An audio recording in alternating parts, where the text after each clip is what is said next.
kabakyard.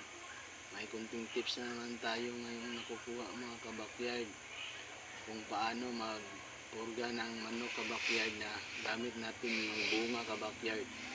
Tuturuan ko kayo kung paano magpainom ng bunga kabakyard sa mga manok kabakyard na ating pupurgahin. Kabakyard, hindi pa ito pwede sa sisiyo kabakyard ha. Yung sisiyo tama 3 months, hindi pa yun pwede kabakyard.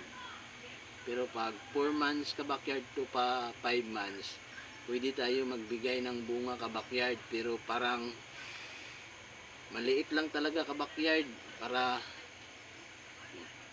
hindi siya, kung malaki yung mabigay natin kabakyard, hindi natin alam kung mapatay yung manok natin kabakyard o kuhan kabakyard. Dapat maliit lang talaga kabakyard, parang kung sa baga pa kanang kuhan lang ng posporo bakyard, ganyan lang. Kung 3 months to 5 months kabakyard yung ipainom natin sa mga manok natin kabakyard ha.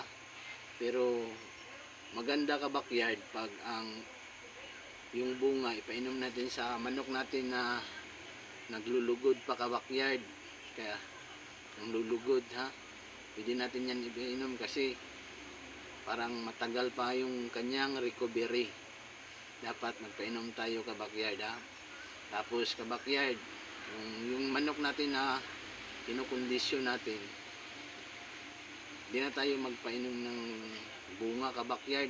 Pwede bili na lang tayo talaga ng pangpurga sa kuan, para sa pangkondisyon sa manok kabakyard. Kaya kung yung gamit natin kabakyard, yung bunga pa rin, matagal ang recovery. Tapos ang tarik natin ng manok 21 conditioning, 21 or 28 conditioning kabakyard, hindi na yun pwede sa kuan. Okay lang yun kabakyard, yung manok na naglulugod, kasi matagalang recovery yun sa kung bunga ang gamitin natin kabakyard.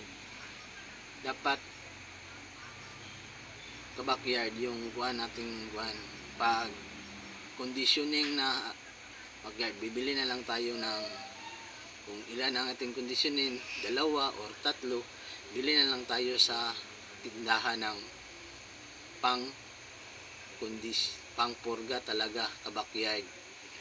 3 na yan, makatipid na tayo niyan kabakyard.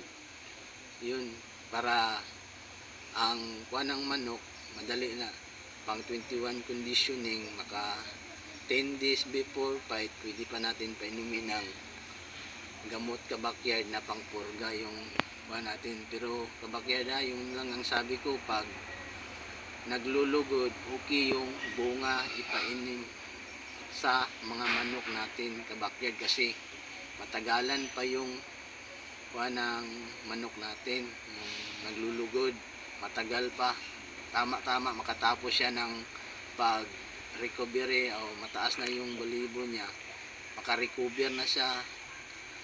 Pero kung kondisyon yung manok mo before fight, huwag nyo nang painumin ng bunga kabakyard, kasi delikado.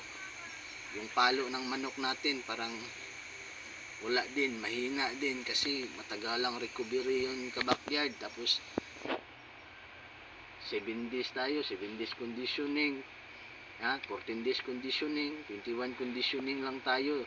Di na yun maka-recover yung manok natin kabakyard sa bunga kabakyard, kasi yung kuanan sa kuan natin kabakyard, matagalang recovery yung bunga mga kabakyard. Hindi matagal pa kakain yun kung bunga ang ipainom natin. Tapos kung kinukondisyon natin ang ating manok kabakyard, bili na lang tayo sa tindahan kabakyard, yung mga pakyaw, ganyan bakyard, yung bili na lang tayo, makatipid naman tayo. Kaya yung paglugod, pinainim natin sila ng katong bunga. Yun kabakyard.